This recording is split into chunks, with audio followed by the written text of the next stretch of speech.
dzisiejszym odcinku pokażę, jak wygląda oczko przedłużone i rozszerzenie.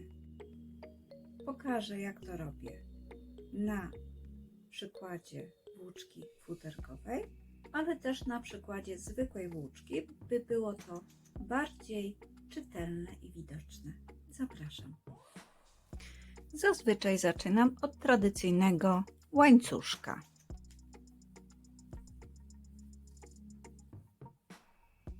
Łańcuszek łączę, gdyż wzory przerabiam na okrągło.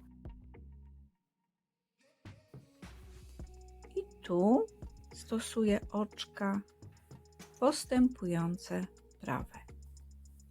Dokładam włóczkę futerkową i zamykam z drugiej strony oczkami zamykającymi.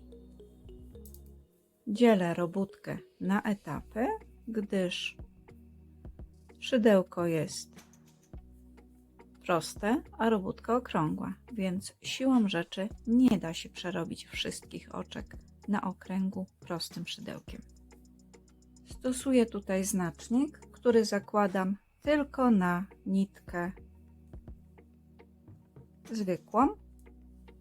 Oczko przedłużone to jest oczko postępujące, które wbijam się w poprzek oczka poprzedniego rzędu plus dodatkowo łańcuszek na tym oczku. To jest moje oczko przedłużone.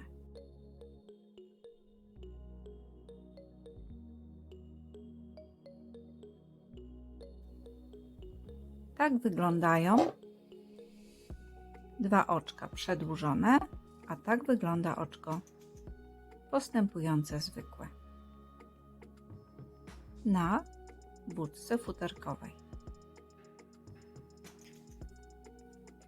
Oczko przedłużone to jest oczko, które robię postępujące plus dodatkowo oczko łańcuszka. To jest oczko przedłużone. W taki sposób robię. Przeciągam w poprzek nitki i dodatkowo robię oczko łańcuszka.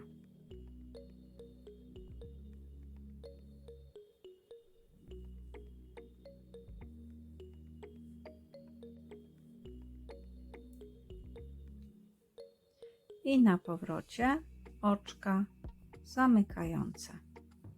W momencie, gdy chcę zrobić rozszerzenie, czyli dodać jedno oczko, przerabiam oczko przedłużone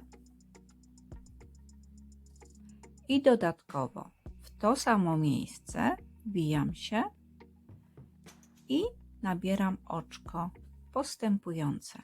Mam w tej chwili rozszerzenie, które składa się z oczka przedłużonego i oczka postępującego.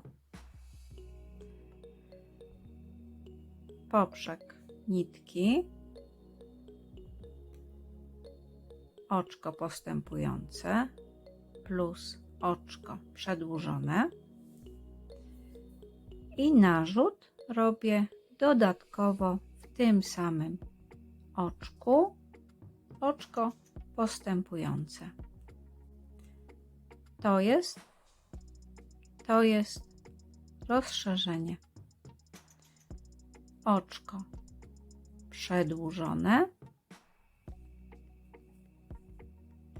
i w to samo oczko postępujące. Mam ponownie rozszerzenie. A na powrocie zamykam oczkami zamykającymi pojedynczo każde oczko. Następny rząd po rozszerzeniach przerabiam pojedynczo w każdą pętelkę, nabieram oczko i przerabiam dalej.